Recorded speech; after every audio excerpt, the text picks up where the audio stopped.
had home movies, and I always knew he had scrapbooks, and that my mother was like a pack rat and never threw anything away. But interestingly enough, the home movies that we saw as kids were usually the ones we were in. It was a surprise to see so much footage that, as they say on TV, never before seen footage, never before seen even by me.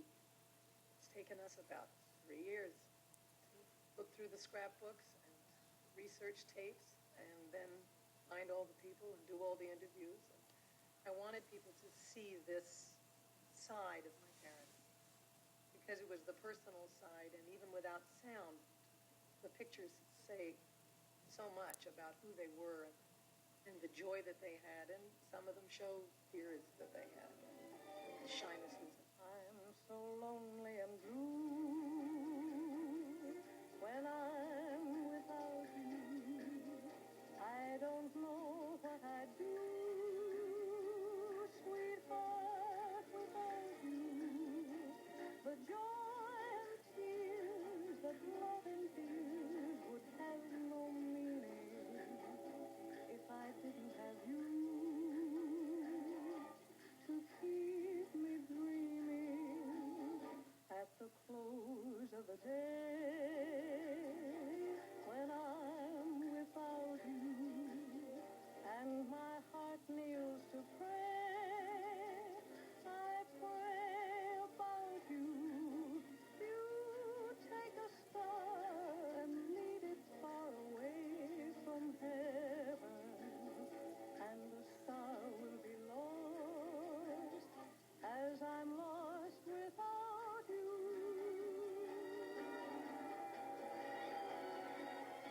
Oye la confesión de mi secreto, nace de un corazón que está desierto. Con 3 palabras te diré todas mis cosas, cosas del corazón que son preciosas. Dame tus manos, ven, toma las mías, que te voy a confiar las ansias mías. Son 3 palabras solamente, mis angustias, y esas palabras son. There was a film that came out around the same time I was looking at the tapes. It exploited their worst faults, and it didn't explain much about them as people.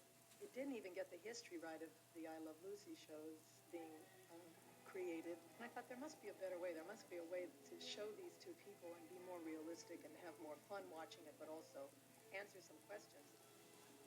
What made her happy? What was Lucy afraid of? Was she bitter? Did she miss him?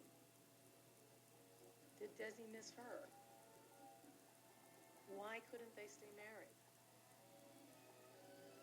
I was often surprised by people's candor and how much they were willing to tell me, almost as if they had bottled it up for so long and they were so glad somebody finally asked. People who are never asked about my parents.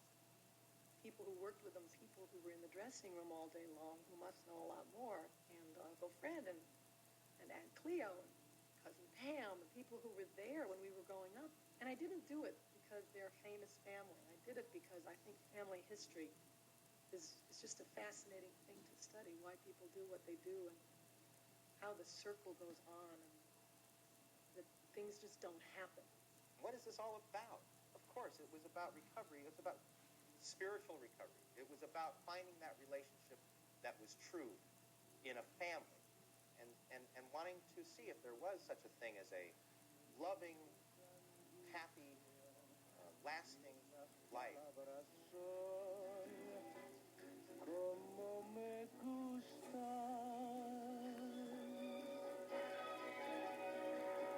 I'm lost without you. I think sometimes we remember things all blown up out of proportion, either too good or too bad. I'm trying to put things back into perspective so there'll be some objective viewpoint about this family that I can give to my kids. And they also happen to be sort of well known, so maybe you'll enjoy it too.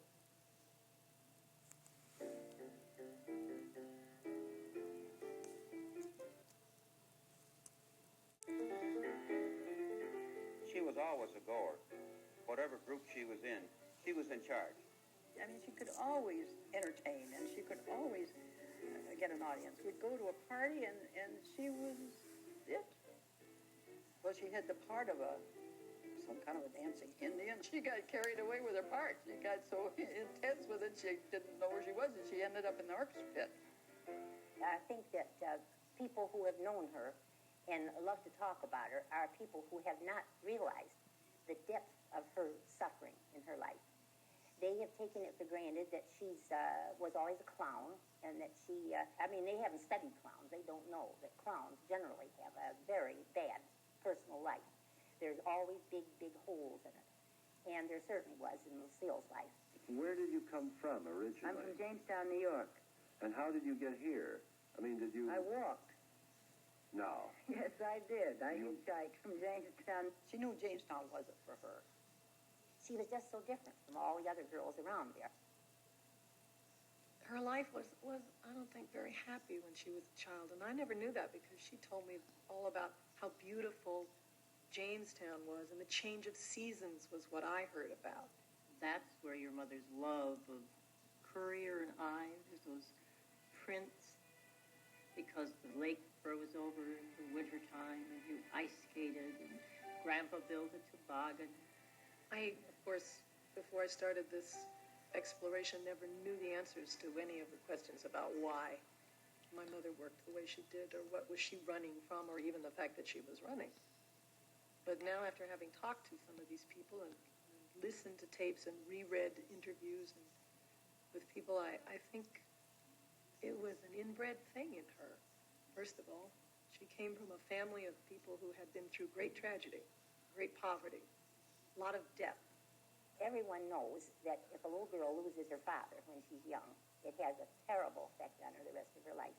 Your mother was not yet 4 years old, and Dee Dee was pregnant with Freddie, and her young husband, he contracted typhoid fever. And I don't know how long a period he was ill, but he died. My father died before I was born. So mother's father, my grandfather, he brought us up. Grandpa Hunt was, of course, the patriarchal figure. It was his home in which we were all raised. And he, of course, had a great deal of influence on all of us. He was the daddy figure. He was a benevolent despot. That is, he ruled the family and everybody in it. But while he was deeply loved by his family and, of course, called Daddy, he was not popular around the village, mainly, of course, because of his affiliation with the Socialist Party. Grandfather always had leanings towards the working man, because, after all, he was a working man before there were unions to protect them or anything else. We didn't play. We worked. And Lucy and I and Cleo, we took care of the house, including animals and chickens and pigs and so forth. Her mother worked, and they were out evenings, and Lucille was on her own. That was all there was to it. She was a non-existent mother, you might say. She'd just come up maybe on Sunday or something. Her mother wasn't there. I didn't know that. I didn't know that Dee Dee wasn't there all the time.